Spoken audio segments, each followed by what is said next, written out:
Welcome back. This is World Insight, and I'm Tian Wei. Leaders of the North Atlantic Treaty Organization, known as NATO, called China a systemic challenge in their statement after the recent NATO summit. Many say the tough words against China were a result of U.S. President Joe Biden rallying allies to counter China's growing global influence. Beijing called the language used by the bloc as a slander on its peaceful development and is urging the alliance to stop worsening geopolitical tensions. When U.S. President Joe Biden took office earlier this year, he swore the reliable U.S. of old was back and took on assertive domestic and foreign policies. So how will the NATO summit outcome affect the geopolitical landscape, or not at all?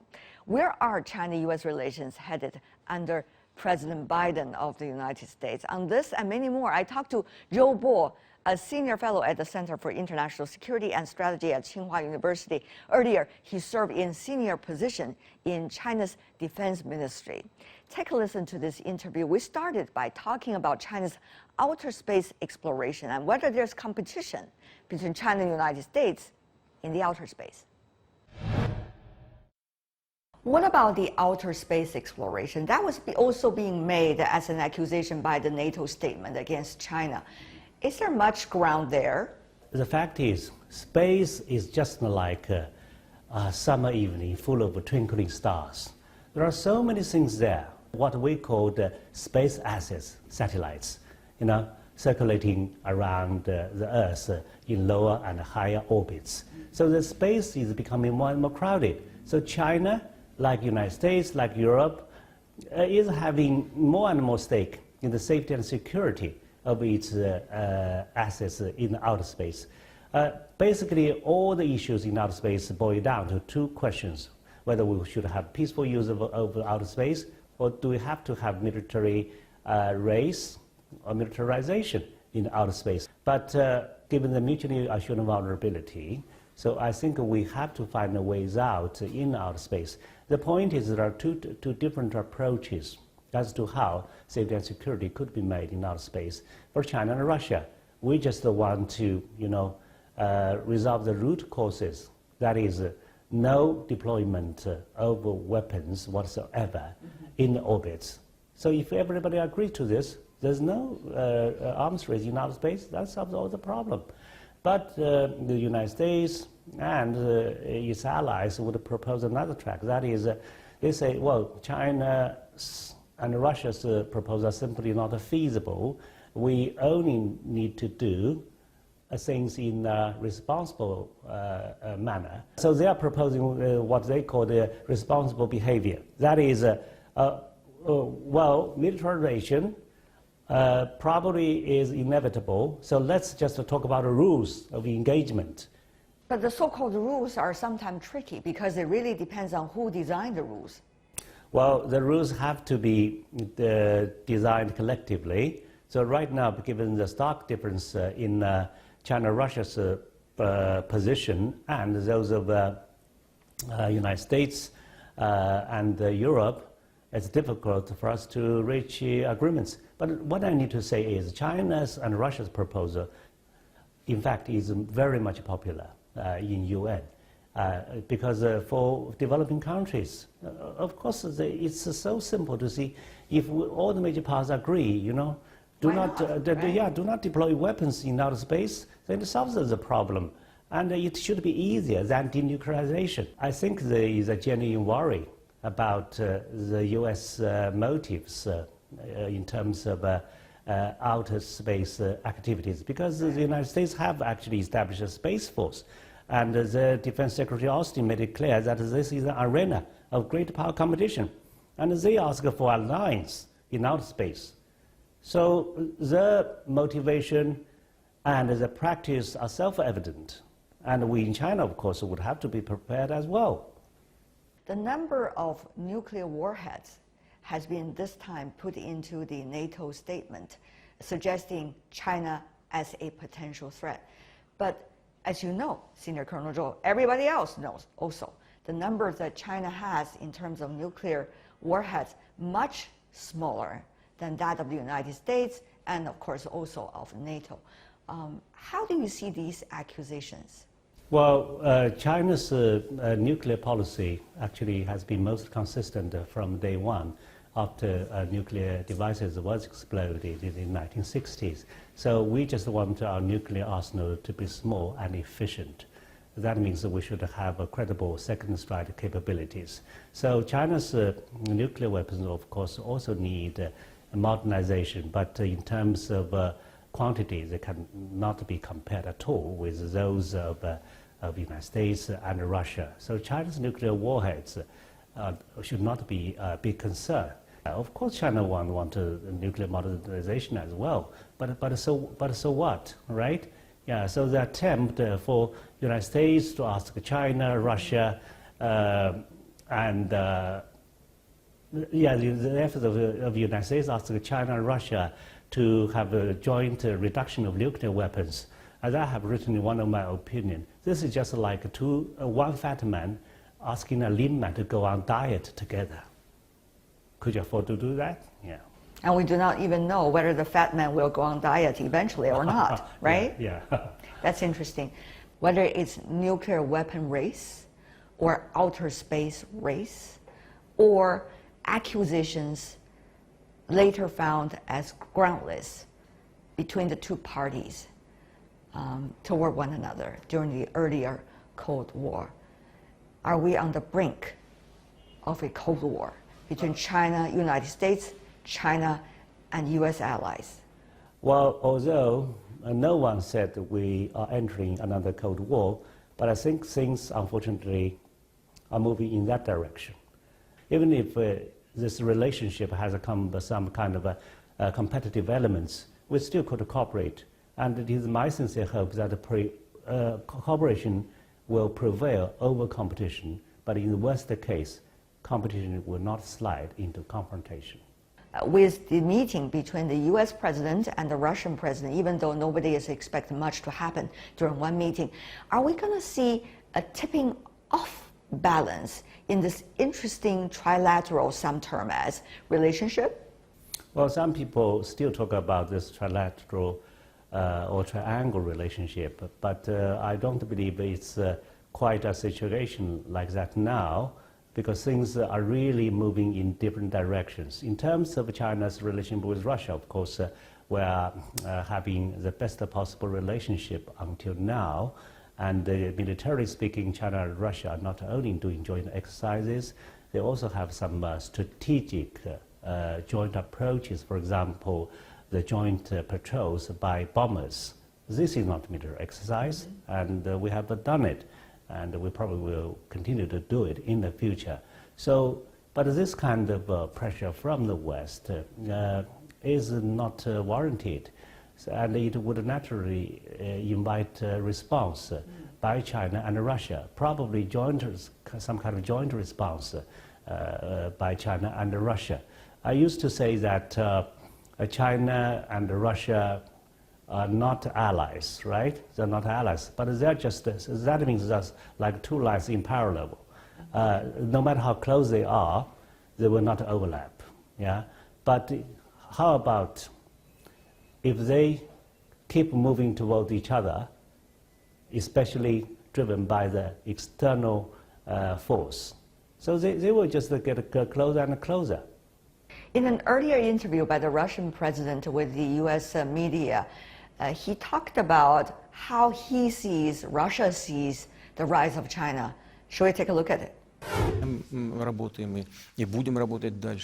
We have been working and will continue to work with China, which applies to all kinds of programs, including exploring deep space. And I think there's nothing but positive information here. Frankly, I don't see any contradictions here. What is your response to his words? I think at the government level, the relationship is very good. And it's not only at the government level. We have to look at the strategic interest of the two sides. Right now, I would say the two sides really overlap to a great extent. Using the reference of the latest result and statement of the NATO Summit this time, would that help us to clarify which stage are we in? Actually, that gives me some worries because we seem to be moving in that direction. The point is, if you compare the statement of this year with that of last year, you would find a major difference. The difference is, even in last year and previous year's statement, NATO talks about opportunities and challenges with China, but this year they call China systematic challenge and has placed definitely challenge in front of opportunities. So why such a sea change? I would say it has a lot of things to do with American administration since Trump administration. Actually, NATO wasn't so concerned with China before Trump administration, but the former Secretary of State Pompeo has asked NATO to prepare for this kind of competition, strategic competition with China. Of course, the United States would like to have NATO on its side if it enters a great power competition with China. Interestingly, probably in the same logic, China this time also reacted to the NATO statement talking about China as a systemic challenge. China said through various channels that China will not sit still if it is really treating China as a systemic challenge. What does that mean? Well, I personally feel very sad to hear such remarks from NATO, in that I personally was involved in bilateral relationship with NATO when I was in the Ministry of National Defense. We don't have many interactions, but we have regular contacts with each other. For example, the Chinese side has been sending senior military officers as well as ambassadors to attend some NATO courses. And China and NATO even had a joint drill in 2016 in the Gulf of Aden in counter-piracy. They also send senior officials to visit China on a regular basis. So we have regular exchanges. The question is, over years, China remains very much the same, right? At least in terms of its attitude toward NATO. So we are seeing the change of attitude in NATO, and that saddens me. But if you look at the ally relationship between the United States and other members of NATO, one could also understand why NATO as a whole put out a statement like that. But the question really is, to what extent it is rhetorical? It is about the United States trying to have its impact on how NATO will look at China. To what extent it is a consensus reached among all members of NATO regarding China. These two are very different from one another. But what is China's reading? Well, I think it's a bit of both. Yes, indeed. I think it's also a bit of rhetorical in that over years, NATO doesn't really have a serious threats. And for such a, well, actually for the largest military alliance in the world, they've got to have a potential enemies to justify their own existence. So after dissolution of the Soviet Union, what are the genuine threats? They are looking for threats. So right now, they talk about Russia as a threat, but well, whether Russia is a threat or not mean different things for different countries in Europe, really. For some countries, small countries around Russia, they have a traditional fear of Russia, that is for sure. Mm-hmm. But if we compare the economy of Russia, that is about to the level of Spain or Italy. And even within continental Europe, and Britain now, of course, has exited, but still a member of NATO. So there are already two nuclear powers. So in that regard, to what extent is Russia's threat remains a question. The second thing is the so-called terrorism. But you see, terrorism, of course, is a threat, but terrorism would not occur massively at the same time across Europe, right? It would only occur at some time on some spot. Therefore, the dinosaur structure of NATO is not necessarily flexible enough to respond to such a threat. For example, who knows who has sent a few drones to reduce the oil output of Saudi Arabia by 1/3 with a few drones? So could NATO be flexible enough for such an attack? So I think there are some real threats, but for such a large military alliance, they need some excuses for self-justification. Whether you call it a self-justification or rhetorics, the words are in the statements. Yes. What if that NATO has been and will be trying even harder to put China as a potential challenge and use China as a target to rally all members of NATO? What's likely to be China's reaction? Well, I think they have made it clear, even in the remarks of Mr. Stoltenberg, that they would not sell ships in South China Sea. So, as I mentioned earlier, the policy of NATO, is not to be involved so directly in this part of the world. But since they have changed the tone and they have made it clear that China is a systematic challenge, therefore China has to watch out to see how they will move. And China, of course, will make necessary response accordingly. 100 years of the founding of the Chinese Communist Party, likely China to have huge celebrations. How do you see this stage, the development of the Chinese military? You see, the role of the military for all countries is more or less the same. That is the defense of homeland, right? A defense of territorial waters, territorial land. But that is for all countries. But for major powers, they are different. For major powers, you have two things more. One is your overseas interests.